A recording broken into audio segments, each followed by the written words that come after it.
bisa melihat di layar, mempelajari sejarah perkembangan dan relevansi Linux dalam dunia teknologi.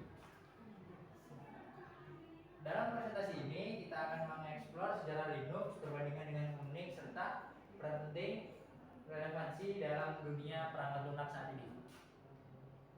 Sejarah Linux. Linux diciptakan oleh Linus Torvalds pada tahun 1991 sebagai alternatif sistem operasi Unix. Inovasi ini memberikan kebebasan dalam pengembangan dan distribusi perangkat lunak. Sejak peluncurannya, Linux telah mengalami berbagai pembaruan dan penyempurnaan, berkembang menjadi kernel yang stabil dan kuat dengan berbagai distribusi. Linux saat ini menjadi fondasi bagi banyak sistem operasi dan aplikasi, digunakan secara luas dalam server, desktop, dan perangkat lunak mobile, serta berperan penting dalam infrastruktur TI.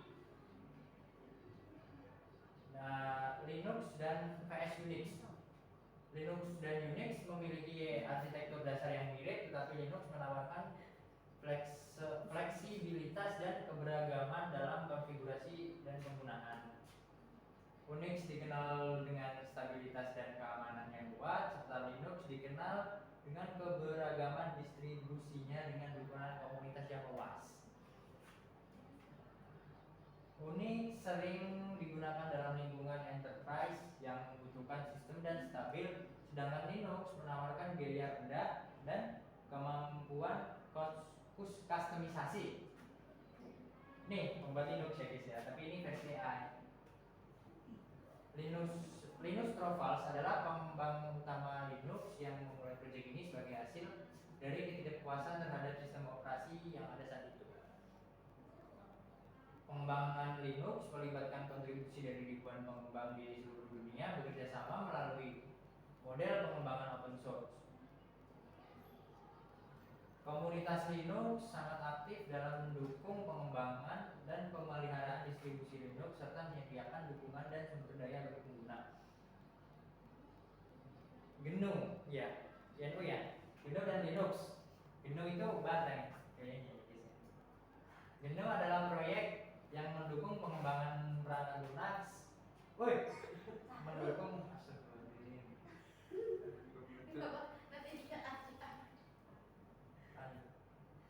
GNU adalah proyek yang mendukung pengembangan perangkat lunak bebas dan prinsip-prinsip software libre yang bekerja sama dengan Linux untuk menciptakan sistem operasi yang lengkap. Linux merujuk pada kernel itu sendiri, sedangkan GNU mencakup banyak alat dan aplikasi yang penting untuk sistem operasi yang lengkap. Bersama-sama, GNU dan Linux menawarkan alternatif yang kuat dan bebas biaya untuk sistem operasi proprietari, menyediakan lingkungan bagi pengembangan perangkat lunak bebas. GNU Not Unix atau GNU Not Unix adalah proyek yang bertujuan untuk menciptakan sistem operasi Unix-like yang sepenuhnya bebas, memungkinkan pengguna untuk menjalankan, mempelajari, dan membagikan perangkat lunak tanpa biaya. Perbedaan antara GNU dan Linux. Linux adalah kernel dari sistem operasi, sedangkan GNU mencakup berbagai alat perangkat lunak dan utilitas yang diperlukan untuk membangun sistem yang berfungsi penuh. Berarti di sini Linux seperti memfasilitasi GNU. Next, kolaborasi keduanya.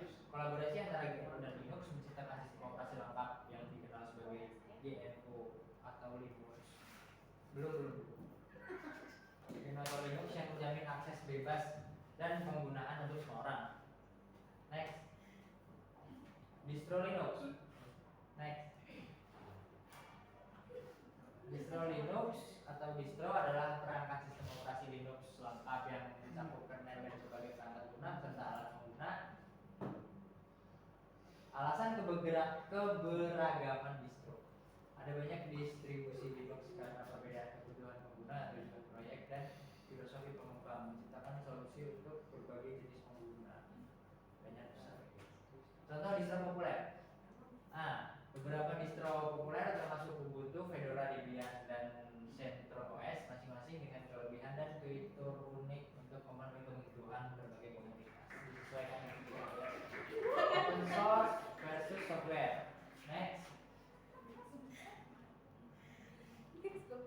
Definisi dan perbedaan. Perangkat lunak open source memberikan akses ke kode sumber dengan bebas. Sementara perangkat lunak gratis memastikan pengguna dapat menggunakan perangkat lunak tanpa biaya. Meskipun tidak selalu berarti akses ke kode sumber. Nah, di sini udah jelas perbedaannya ya. Next. Lisensi yang digunakan. Lisensi perangkat lunak open source seperti GPL, MIT dan Apache untuk mengatur penggunaan distribusi dan modifikasi perangkat lunak, memberikan perlindungan hukum bagi pengembang. Keuntungan manfaat untuk pengguna. Keuntungan dari menggunakan perangkat lunak open source secara gratis maksud biaya rendah, meningkatkan keamanan, fleksibilitas, customisasi dan dukungan dari komunitas yang aktif.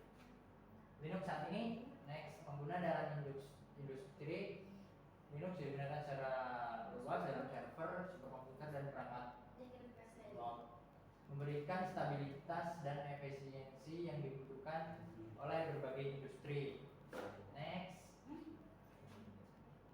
tren teknologi baru. Tren terbaru dalam Linux termasuk penggunaan dalam cloud computing, kontainerisasi dengan Docker dan adopsi oleh perusahaan besar untuk infrastruktur TI.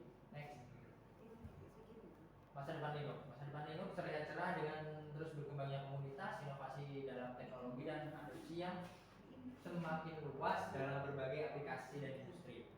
Next, kesimpulannya Linux telah menjadi bagian integral dari ekosistem TI modern, menyediakan foundation yang kuat bagi inovasi teknologi dan berkolaborasi komunitas serta menjamin kebebasan perangkat lunak. Next. Oh, udah selesai. Baik.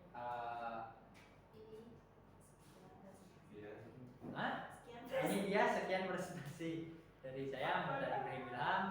Kurang lebihnya mohon dimaafkan. Assalamualaikum warahmatullahi wabarakatuh. Waalaikumsalam warahmatullahi wabarakatuh.